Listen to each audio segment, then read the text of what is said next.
Hello guys, once again it's Matt, and today we have another video. Let's thank our members first. Overlanding 11B, Cots, and Crazy Boo. Thank you for being the full crew members. Thank you all the Foxband members and the Fishband members, and subscribe. So we have a video today, a very special one, the third video of the day today. Basically to just make kind of a review, kind of a way how to play the P-51D-20, the premium one. It is a 4.3 if I'm not mistaken, and it is an aircraft that the idea behind the video and the aircraft itself was given by one of the full crew members, Crazy Bull. So thank you for helping out with the idea of this video and the aircraft and stuff. It helps a lot. So yeah, and make sure to be a full crew member if you want to help a little bit more. That way you are going to get a more direct personal contact with me, and if you have any ideas of videos, I will do the video that you ask. So yeah, this is one of the ideas that was given by him. Okay, so we are flying out. It is a very known premium and a very good one, to be honest.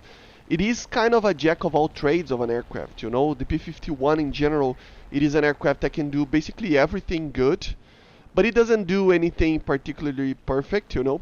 So it is a fast aircraft, but it is not like a, 700 plus kilometers per hour. I mean, it will do that, but not better than some others, you know. The turning capabilities are alright, but you will lose for a large amount of aircraft, especially the Japanese, obviously, but also like BF-109s and some aircraft like that. You have to be careful, you know. But it is an aircraft that, as I said, is good on it. It will, if you are on top of your game, you can basically win any dogfight. And due to the speed, that it's not the greatest thing ever, but it is alright, you can do a lot of boom and zoom tactics, you know. Normally I don't talk a lot on the props, but still it is an aircraft that it is very easy for you to actually learn how to use, just because you have enough energy to just use it as a boom and zoom aircraft, you know. Obviously, remember, boom and zoom tactics, it doesn't mean that you have to be the highest aircraft in the game, because as I said, it is a jack of all trades of an aircraft, so you will not be flying higher than some others, because there are some specific aircraft that are made for that, and are interceptors and stuff like that, and they will be better than you at climbing and stuff like that. They will get sooner to a higher altitude, and they will try to do the boom and zoom tactics on you as well. So remember that it is kind of a medium aircraft, you know. It will do a boom and zoom tactic pretty well, but there are some better aircraft that do that, you know. The same way as there is the Zero that turns better than you. So it depends on the situation that you are facing, but normally just try to be smart about the way you play. As I said, it is an aircraft that will basically decide very much on your skill level, to be honest, because it is not an aircraft that you can just put it in a proper manner that the aircraft was designed to do and just dominate with that. You have to actually think about a little bit about what you are doing and just have a strategy, you know. It's not like a Zero, for example, that you don't have to climb or anything like that, because if somebody gets you on your tail, you just activate the Zero mode, you know, of just dogfighting and getting the people with a dogfight. Or even a P-47, but aircraft like the BV-155, for example, we have some of the Focke-Wulfs or the TAs that you can just outrun basically everything in a dive, you know, and then it's just you put it in that position, the aircraft, and it will perform in a great manner, you know. The P-51, it's an aircraft that you have to actually have a strategy on it, because as I said, it is good on everything but not perfect in anything. So you just have to be smart about it and try to use the best that you have against the worst that the enemy has. Every single one of an aircraft that you fight against will have probably an advantage in some area against you, but I mean, it will be better in climbing or in diving or in speed, or will be better as a dogfighter. And with that, you have to actually exploit the other part of the aircraft, because aircraft are designed always as basically you have to have if you are a good turner, for example, you will not be a very fast aircraft sometimes, and stuff like that. It is just you give something to receive something normally, you know. And then you have to exploit these things that the aircraft that you are fighting on, they're bad, you know. Um, Here we have an example. I was being attacked by a Typhoon and a BF-109.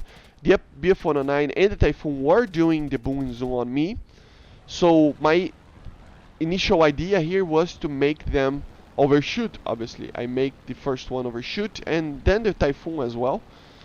And then I mean, in a dogfight, the BF-109 will probably get me, but he's kind of damaged.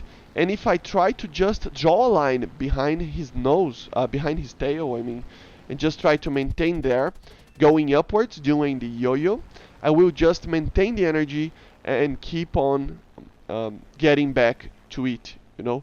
So yeah, that's basically the idea behind it. You have to exploit that the aircraft that you are fighting at first was faster than you, so you make him overshoot, and then after that you just have to try to control the Caesars normally if he has more energy, you know, and try to not put it into a rate fight, for example, because in a rate fight probably the BF-109 being a lighter aircraft will eventually get me.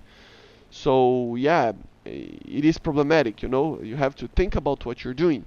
The Typhoon here, at first, there tried to get me as well, and then I just made him overshoot, and then after that I just focused on the G2, obviously, on the BF-109, you know. Obviously I had a friend there that made the Typhoon be in a defensive position for the whole flight, the whole fight against the BF-109, which helps a lot in an aircraft like this.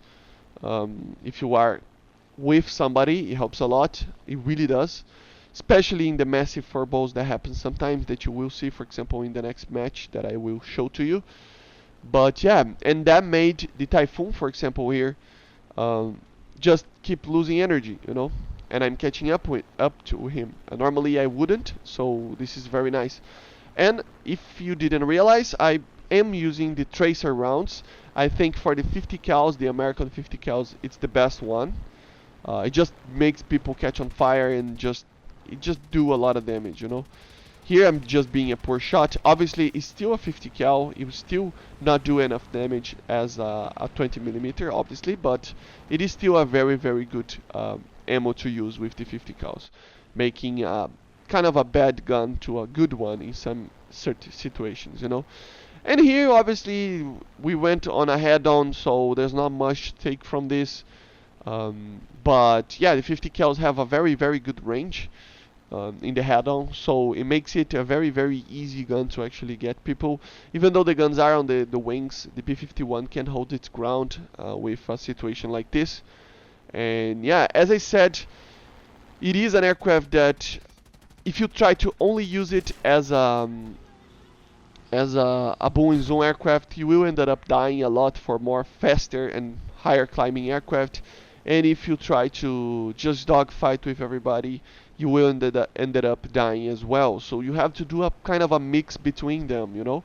Normally this strategy here is just to climb to a medium kind of altitude, you know. I'm not using any type of the spreadsheets that we have online that said about the best climb of rate on this aircraft, but still it is an aircraft that it has a decent climb rate, so you can use it to get to a middle point, you know. I don't think you will, I mean, a DO335, as you see, will climb a lot more than me. The BF-109 sometimes climb a lot more than me. So yeah, in the strategy, for example, here I saw the DO335. I am low energy, you know. I don't have a lot of energy, and he will have a lot of energy if he dives.